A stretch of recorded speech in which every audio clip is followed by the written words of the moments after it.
आप कह रहे हैं कि यहाँ पर एक तरीके से सांप्रदायिकता का माहौल है। सांप्रदायिकता का माहौल है, लोगों में आपस में नफरत है। तो पूरे हिंदुस्तान में, यहाँ की बात छोड़ देता हूँ। अभी देखो संभल में क्या हुआ। संभल के बारे में क्या कहना चाहते हैं, कौन है इसके पीछे? इसके पीछे कौन है? इसके पीछे सरकार है। और कौन है? बगैर सरकार के कौन हो सकता है भाई? आम आदमी की लड़ाई नहीं है बिल्कुल भी। ये जितनी भी लड़ाई है सब राजनीति की लड़ाई है। एक बात बताइए, एक ही दिन में सुप्रीम कोर्ट में अपील दाखिल करना, उसी दिन उसकी सुनवाई करना, उसी दिन उस पर जो एक्शन लेना, उसी दिन मस्जिद का सर्वे करना, और फिर 3 दिन के बाद फिर दोबारा सर्वे करना, क्या है ये आम आदमी करवा रहा है क्या? ऐसे तो मैं भी कह सकूँ कि उस मस्जिद मंदिर के नीचे हमारी मस्जिद है, ये फला मंदिर की हमारी मस्जिद है, हमारी सुन लेगा कोई? क्योंकि इनकी यूँ सुनी जा रही है कि यही लोग सत्ता में हैं, समझे? और सारे जो है लेके एक चपरासी से प्रधानमंत्री तक ये खुद है। इसलिए सारे जहर इसलिए बोए जा रहे हैं। इन्होंने इतनी नफरत भर दी है पब्लिक के अंदर कि इस टाइम हिंदू मुस्लिम में ऐसा जहर बो दिया है कि ना कि और किसी जाति में, इस जाति के अंदर सबसे ज़्यादा। इन्होंने एक बात बताई है, 1000 साल मुगलों ने जो हुकूमत करी, कभी इस तरह का तनाव पैदा हुआ? हमारे बड़े बूढ़े ने तो पता नहीं आज तक भी इस तरीके का, हमारे बड़े ने किसी ने भी, कि अभी इस तरह के माहौल बने, कभी के इस तरह की संभाई देख लिया, ये लीचिंग हो रही है आज गाय के नाम से, आज किसी के नाम से, ऐसा कभी नहीं हुआ। इस तरह की जो चीज़ें हैं ना, जो इस तरह की नफरत जो है जनता के अंदर नहीं है, ये तो हमारी हुकूमत करा रही है जो भी कुछ है। वरना लोग तो मिलकर रहना चाहते हैं, ऐसा थोड़ा ही कि नहीं मिलकर रहना चाहते हो। भाई जब तक नेता चिंगारी नहीं फेंकेंगे तब तक कुछ नहीं होगा। क्या मतलब है उसका? अभी सर्वे हुआ और 3 दिन के बाद में बिगड़ के किसी कोर्ट के ऑर्डर के फिर वहाँ जाकर सर्वे को पहुँच गए। और ये मैं नहीं कह रहा, ये पूरा समाज कह रहा है, समझे? जो हमारे बड़े बड़े यानी नेता हैं या जो जानकार लोग हैं वो कह रहे हैं इस चीज़ को कैसा हो जाए। 5 बच्चों की जान जानी कोई मजाक बात है? 5 जवानों की जान चली गई, बच्चों की, जो बच्चे यंग बच्चे थे, इसको क्या कोई इतनी मामूली चीज़ समझ रहे हैं? इल्ज़ाम लगाया जा रहा है कि जो 5 बच्चों की जान गई है इसमें पुलिस ने गोली चलाई है।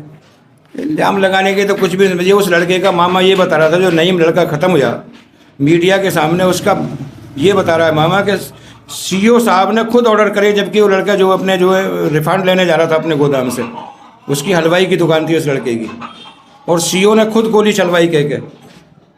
तो ये इल्ज़ाम की बात है क्या? जो चश्मदीन गवाह उसका मामा जो कह रहा है वो गलत कह रहा है क्या? भाई ये तो अब एक बात सुनो, प्रशासन इनका है, पुलिस के बचाव के लिए तो इल्ज़ाम उल्टे लगाएंगे ये।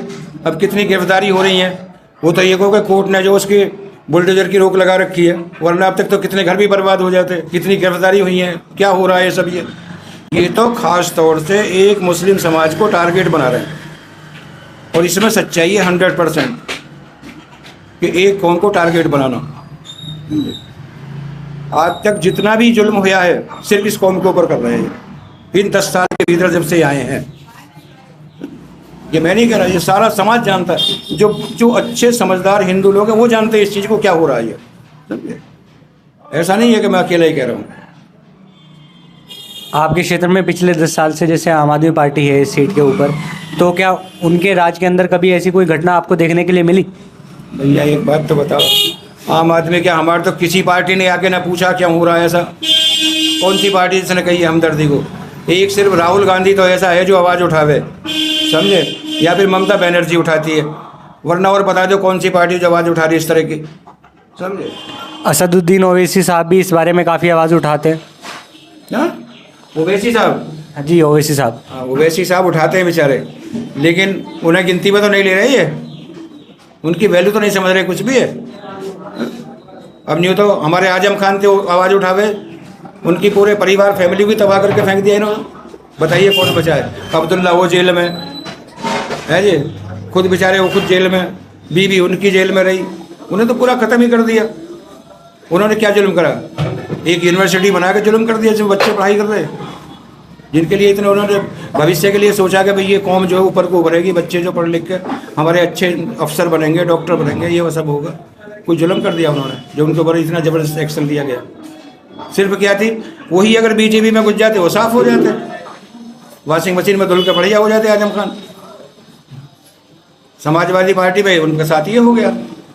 तो ये बात नहीं है भैया, इसमें कहने की कोई बात नहीं, ये तो खामोखा की बात है कि किसी पे इल्ज़ाम लगाया। इल्ज़ाम तो तुम कुछ पे लगा दो, मैं बैठा हूँ मुझ पर लगा दो कि भाई हाजी ऐसे बोल रहा है, ऐसा करो अंदर। इल्ज़ाम लगाने में कुछ जा रहा है किसी का?